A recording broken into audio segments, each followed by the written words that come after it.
Bonjour, quel bonheur de t'accueillir aujourd'hui pour cette étude de l'Évangile avec l'Angélus. Peut-être arrives-tu ici avec le cœur lourd, traversé par des moments de perte ou de découragement, ou bien tu portes dans la prière quelqu'un qui souffre profondément dans ton entourage. Aujourd'hui, nous allons contempler ensemble la compassion de Jésus face à la douleur humaine et découvrir comment sa présence transforme même les situations qui semblent sans espoir. Le thème qui nous rassemble est simple, mais essentiel. Jésus, touché par ta souffrance, vient à ta rencontre pour te relever et t'apporter une vie nouvelle.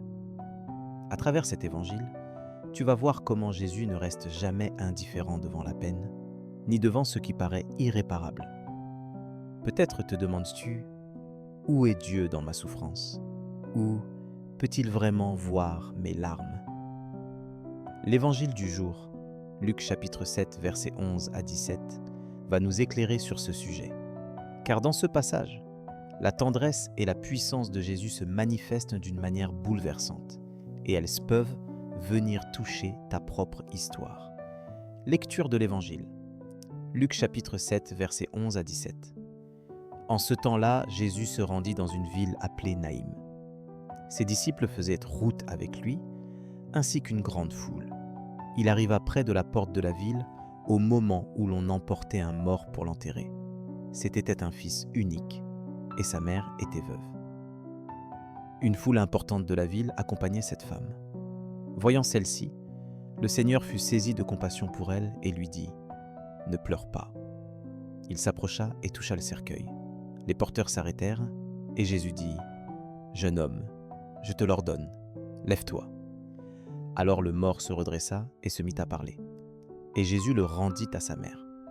La crainte s'empara de tous, et ils rendaient gloire à Dieu en disant « Un grand prophète s'est levé parmi nous, et Dieu a visité son peuple. » Et cette parole sur Jésus se répandit dans la Judée entière et dans toute la région.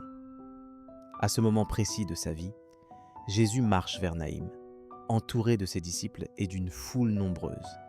Il croise la route d'un cortège funèbre, celui d'une femme brisée par la perte de son fils unique, elle-même déjà veuve. Dans le cœur de cette rencontre, tout semble perdu. Le désespoir est palpable, la solitude de cette mer immense. Et pourtant, c'est là que Jésus s'arrête. Il s'approche, il touche, il parle, il relève. Il révèle un Dieu qui ne reste pas à distance, mais qui s'invite là où la douleur est la plus profonde. Peut-être vis-tu une situation qui te paraît sans issue, où tout semble figé, mort ou perdu. Peut-être te sens-tu invisible dans ta souffrance, ou que personne ne peut vraiment comprendre ce que tu traverses. La parole de Dieu aujourd'hui t'assure d'une chose. Jésus voit tes larmes, il se laisse toucher par ta détresse. Comme le dit le psaume chapitre 34, verset 19. L'Éternel est près de ceux qui ont le cœur brisé, il sauve ceux qui ont l'esprit abattu. Jésus ne détourne jamais les yeux de ta douleur, il s'en approche avec compassion.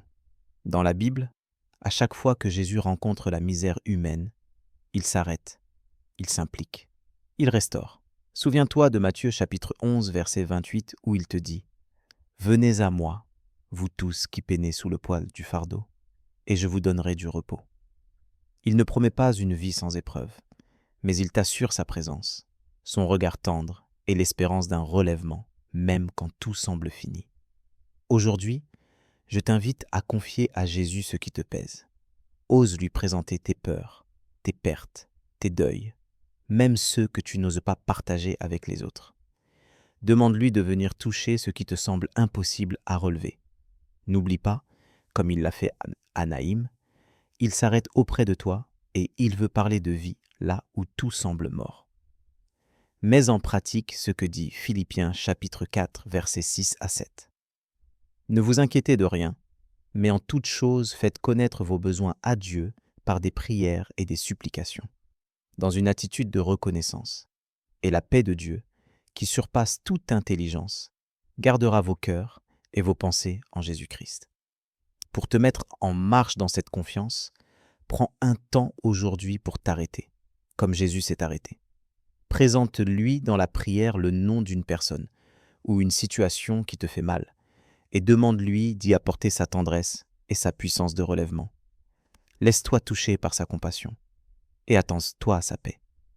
Je te propose maintenant de prier ensemble, dans cette confiance que Jésus s'approche de nos vies, même dans nos vallées les plus sombres. Seigneur, merci pour ta parole, qui me rappelle que tu es toujours proche, surtout quand je me sens au bout du chemin. Ton regard ne fuit jamais ma douleur. Tu t'arrêtes, tu me vois, tu t'approches. Merci pour ta compassion qui ne se lasse pas, pour tes paroles qui sèment l'espérance là où je ne vois plus d'issue. Tu ne me laisses pas seul face à la tristesse ou à la perte, tu viens me relever. Seigneur Jésus, je t'ouvre mon cœur avec ses blessures, ses peines, ses deuils silencieux. Viens poser ta main sur mes faiblesses. Viens réchauffer ce qui est froid. Redonner vie à ce qui semble éteint. Aide-moi à oser te présenter mes fardeaux, à croire que tu peux transformer mes larmes en joie, mes impossibles en nouveau départ. Donne-moi de ressentir ta paix qui apaise, ton amour qui relève et ta parole qui rassure. Apprends-moi à voir autour de moi ceux qui pleurent ou se sentent abandonnés et à leur apporter ton réconfort, comme tu l'as fait à Naïm. Renouvelle ma foi chaque jour, pour que je ne doute jamais que tu es le Dieu qui visite son peuple, qui s'arrête pour chacun de nous. Merci pour la vie nouvelle que tu offres, même dans les tombeaux de mon existence. Je te bénis, Seigneur, et je veux marcher aujourd'hui avec cette assurance. Tu es avec moi et tu continues de redonner vie. Amen.